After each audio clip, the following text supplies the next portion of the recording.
To repair the irreparable, réparer l'irréparable, address of His Holiness Pope Francis to the participants in the International Colloquium about this theme.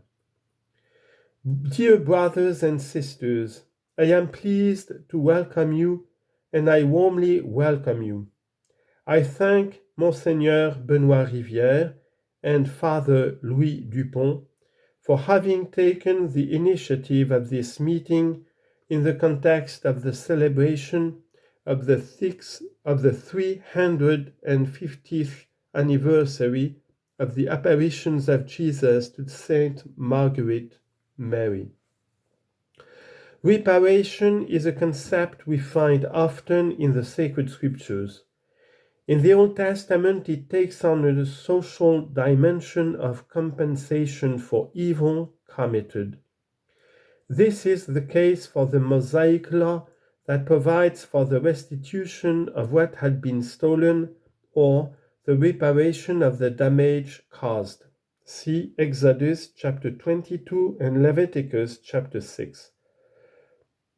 It was an act of justice aimed at safeguarding social life. In the New Testament, however, it takes the form of a spiritual process within the framework of the redemption brought about by Christ. Reparation is fully manifested in the sacrifice of the cross. The novelty here is that it reveals the Lord's mercy towards the sinner. Reparation, therefore, contributes to the reconciliation of men between themselves, but also to reconciliation with God, because the wrong done to our neighbor is also an offense to God. As Ben Sirach the Wise says, "Do not the tears of the widow fall on the face of God?" Sirach chapter 35, verse 18. Dear friends, how many tears still flow on the face of God, while our world experiences so much abuse against the dignity of the person, even within the people of God. The title of your conference puts two opposing expressions together, repairing the irreparable. In this way, it invites us to hope that every wound can be healed, however deep it may be. Full reparation at times seems impossible, such as when goods or loved ones are definitively lost, or when certain situations have become irreversible. But the intention to make amends and to do so in a concrete way is essential for the process of reconciliation and the return to peace in the heart. Reparation, to be Christian, to touch the heart of the offended person, and not to be a simple act of commutative justice, presupposes two demanding attitudes: recognizing oneself as guilty and asking for forgiveness. Recognizing oneself as guilty. Any reparation, human or spiritual, begins with acknowledgement of one's own sin. Self-accusation is part of Christian wisdom. This pleases the Lord because the Lord welcomes the contrite heart. It is from this honest acknowledgement of the wrong done to one's brothers or sisters, and from the profound and sincere sentiment that love has been harmed, that the desire to make amends arises. Asking for forgiveness.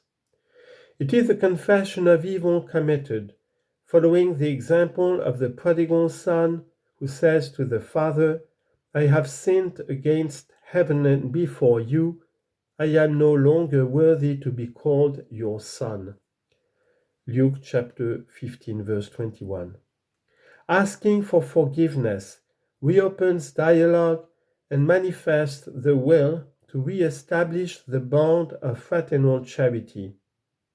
And reparation, even a beginning of reparation, or simply the will to make amends, guarantees the authenticity of the request for forgiveness. It expresses its depth, its sincerity. It touches the heart of the brother, consoling him and inspiring in him acceptance of the forgiveness requested. Therefore, if the irreparable can't be completely repaired, love can always be reborn, making the wound bearable. Jesus asked Saint Margaret Mary acts of reparation for the offenses caused by the sins of humanity. In these acts, if these acts consoled his heart, this means that reparation can also console the heart of every wounded person.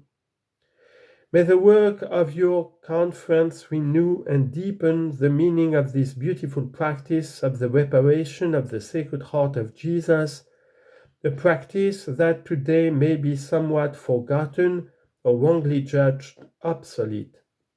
And may it also help to enhance its rightful place in the penitential journey of each baptized person in the Church. I pray that your Jubilee of the Sacred Heart may awaken in many pilgrims a greater love of gratitude to Jesus, a greater affection, and that the shrine of Parélemonial may always be a place of consolation and mercy for every person in search of inner peace.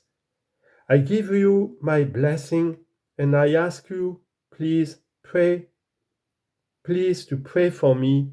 Thank you.